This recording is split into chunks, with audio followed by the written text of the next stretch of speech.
Welcome back, everyone. If you notice a foul odor while watching this video, it's because we're about to head into Dearborn, Michigan, an Islamic armpit of the U.S. Dearborn's also a test case, as if another one was needed, for what happens when people who hate Western traditions and values invade the West, elect their own leadership, and begin to do things their way, like Pakistani migrants did with Keir Starmer in the UK. A few weeks ago, the Muslim mayor of Dearborn, whose name is Abdullah, because aren't they all, responded to a Christian who objected to naming a city street after an Islamic extremist. Because you are a bigot, and you are a racist, and you are an Islamophobe. And although you live here, I want you to know as mayor, you are not welcome here. And the day you move out of the city will be the day that I launch a parade celebrating the fact that you moved out of the city. Because you are not somebody who believes in coexistence. You're somebody who tries to preach it, but in fact, you do everything but that. So I just want to put that on the record. After waiting all this time for an apology, unsurprisingly, none came. In response to the backlash, the mayor of Armpit, Michigan, read a prepared statement about the incident that was so shallow and bland it doesn't deserve mention. So this gives us an excellent opportunity to highlight one of the major flaws of progressive Muslim leaders like this one. These people, who are so frequently members of the far left, pretend to want all of the key words and phrases: equitable treatment for all, inclusivity, diversity, etc. But Islam is one of the most oppressive, misogynistic, bigoted, racist, supremacist, barbaric ideologies ever to plague humanity. These things can't coexist. But because these progressive Muslims are members of a protected class in left-wing thought, their obvious, glaring ideological flaws are rarely pointed out. And when they are, it's rhetoric to the rescue. Just hold up that Islamophobe shield.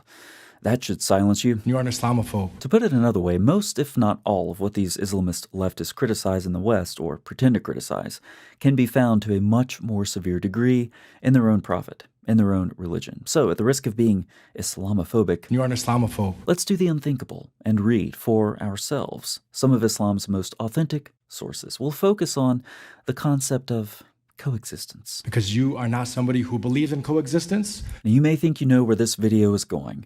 Mayor Abdul of Armpit, Michigan criticizes someone for not wanting to coexist, and then I say, guess who else didn't believe in coexisting? That's right, Muhammad. And then I show you proof from Islam's most trusted sources. You may be onto something there, but first, we need to get one thing straight. According to Islamic sources, considered supremely authentic for many centuries, there is something you really need to know about the Prophet of Islam that's especially relevant for leftist Muslims.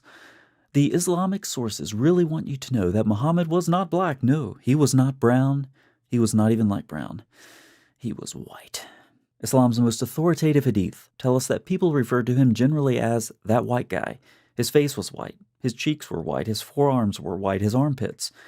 Yes, his armpits were white. That's very important information, apparently. His belly was also white. His thighs were white. And the rest of his legs were white, too. I can read your mind. A picture is worth 1,000 words. Okay, here we go. He had a white complexion. Check. White cheeks. Check. White forearms. Check. White armpits. Check. A white belly. Check. White legs. White legs. We need white legs. Perfect. No, wait, I see black ears. Can't have black ears. Maybe this. Or this. Okay, whatever, you get the point. The guy was white. So what did the white prophet say about coexisting? Did Mayor Abdul condemn his own religion and prophet like these leftist Muslims do basically every time they open their mouths? Let's start with how the Quran orders its human and animal hierarchy. According to chapter 98 of the Quran, disbelievers among the people of the book and idolaters, so basically disbelievers writ large, are the worst of creation. Chapter 3, Muslims are the best of creation. Muslims are the best of creation, disbelievers are the worst. Chapter 5, you who believe do not take the Jews and Christians as allies. Well, Mayor Abdul's got that one covered. Whoever of you takes them as allies is already one of them being evildoers. To emphasize how deplorable these people are, Allah reminds us in the Quran that some Jews were even turned into animals, including apes and pigs. Thankfully, there's some silver lining here because this expands into the Hadith in fascinating and hilarious ways. I love reading about Muhammad counting the fingers of a lizard to see if it was a transformed Jew before he ate it. That's right, Muslims, your prophet spent many desert nights sitting around the fire trying to figure out what animals were descended from Jews, and your scholars spent many days debating whether the animals Jews were transformed into could reproduce. Maybe various animals we see today are descended from them.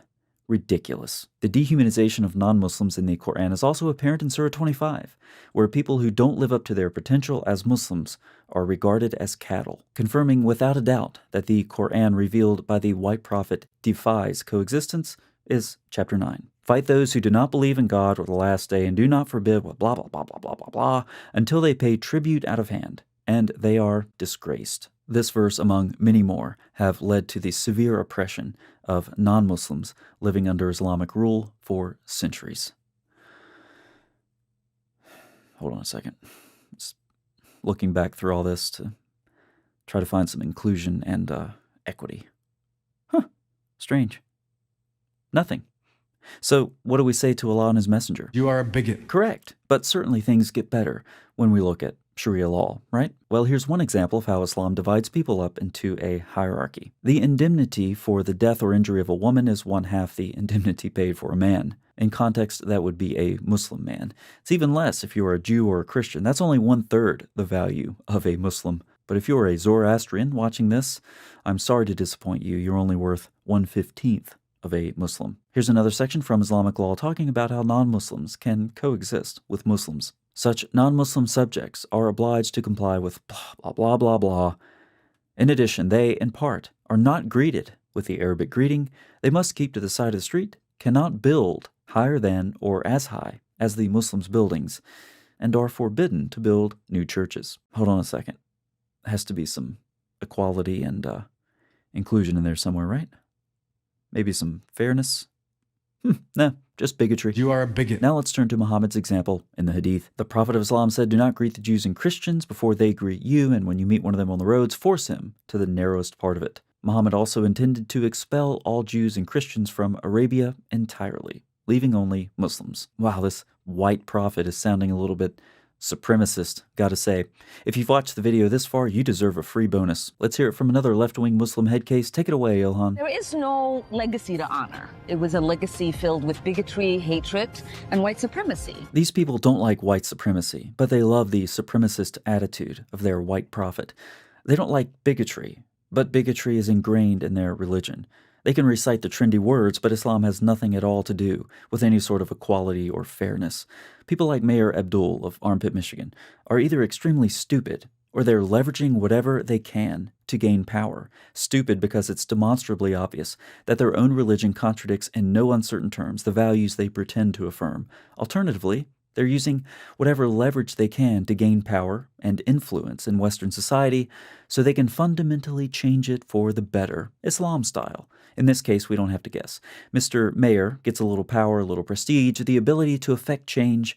Then he names a street after a terrorist supporter, and when someone has a problem with it, Abdul goes on a rant and displays for us all that he has the same repugnant values as his white prophet. And he is so protected that weeks later he doesn't feel the need to apologize, which gives us even more clarity. The West has given people like this, and much worse, a permission structure for such behavior, and it needs to stop. And we begin by calling out the blatant hypocrisy of these ridiculous Abduls and making them answer for it. Thanks so much for watching. I'll see you next time.